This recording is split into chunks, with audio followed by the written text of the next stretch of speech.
E aí, beleza? Eu vou tentar, explicar para leigos um pouco como começar a jogar Magic.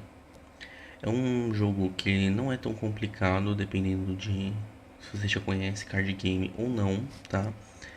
Ah, como que funcionaria para você entender a lógica do Magic?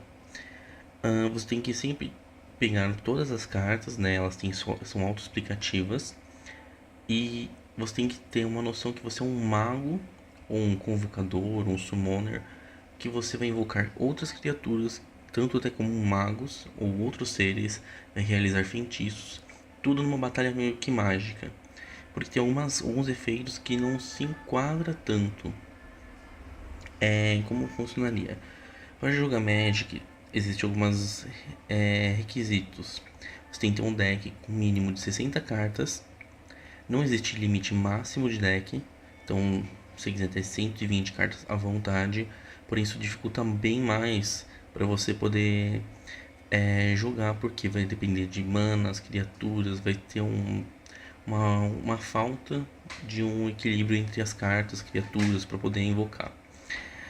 Outra coisa é assim, o Magic você tem que ter até 7 cartas na mão, tá? Porém, você joga por turnos. Até o final do seu turno, você pode ter até 8 cartas na mão. Ao final do seu turno, se tiver 8 cartas na mão, você tem que descartar uma dessas cartas.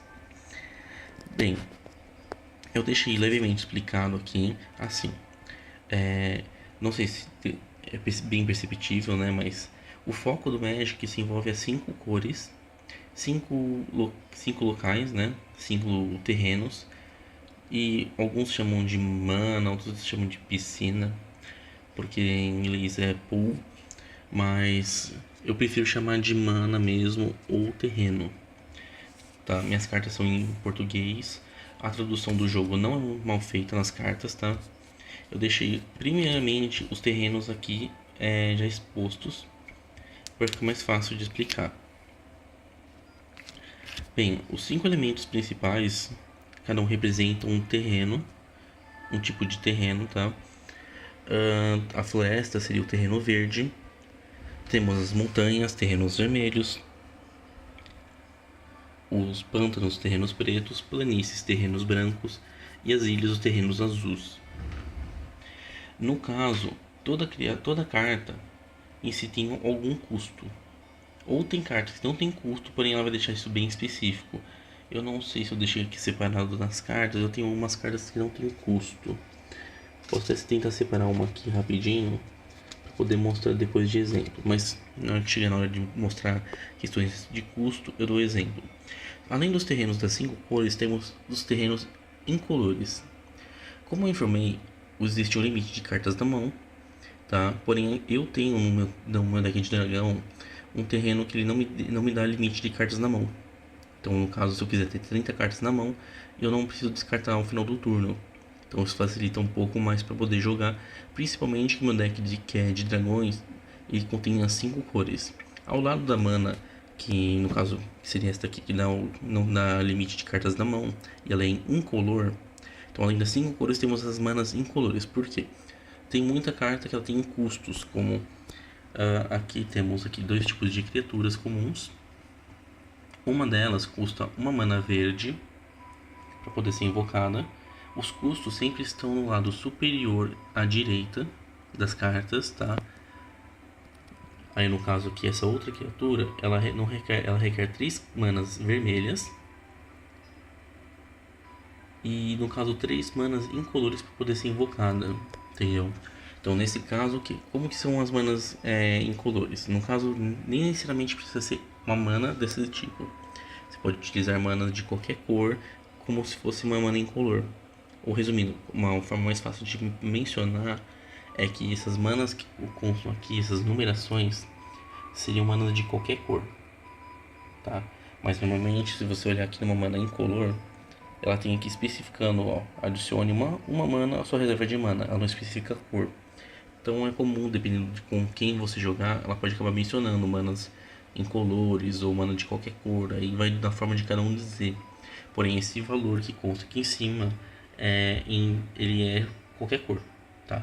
Você tem, nesse caso aqui, 6 manas vermelhas, você pode invocar essa criatura sem nenhum problema.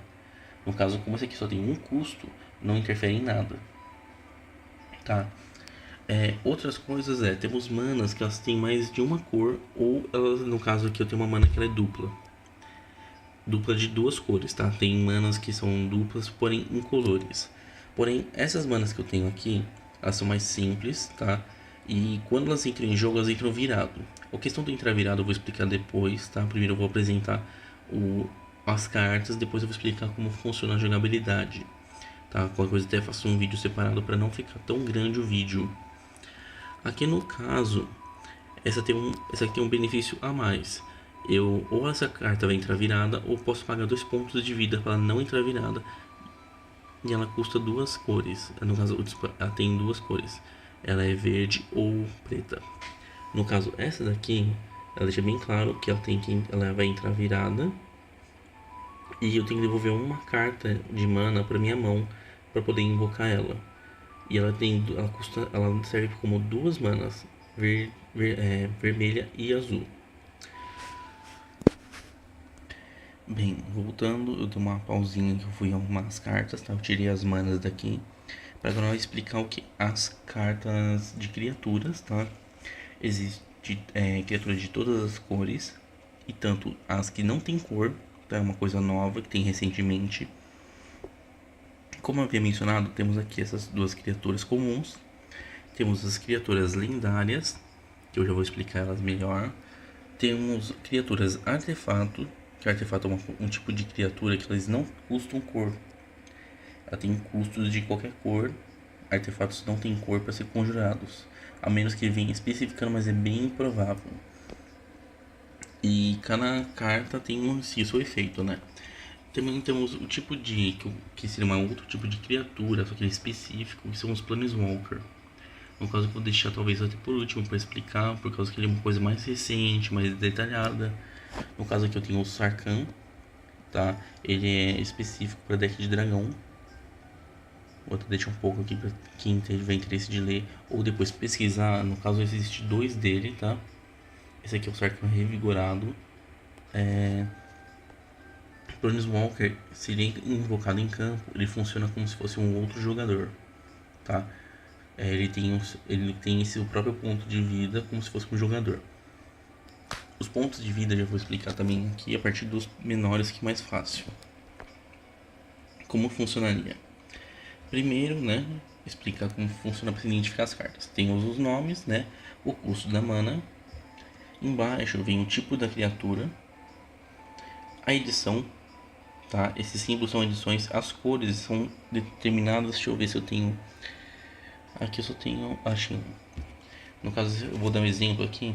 As cores que nós temos para identificar a raridade da carta.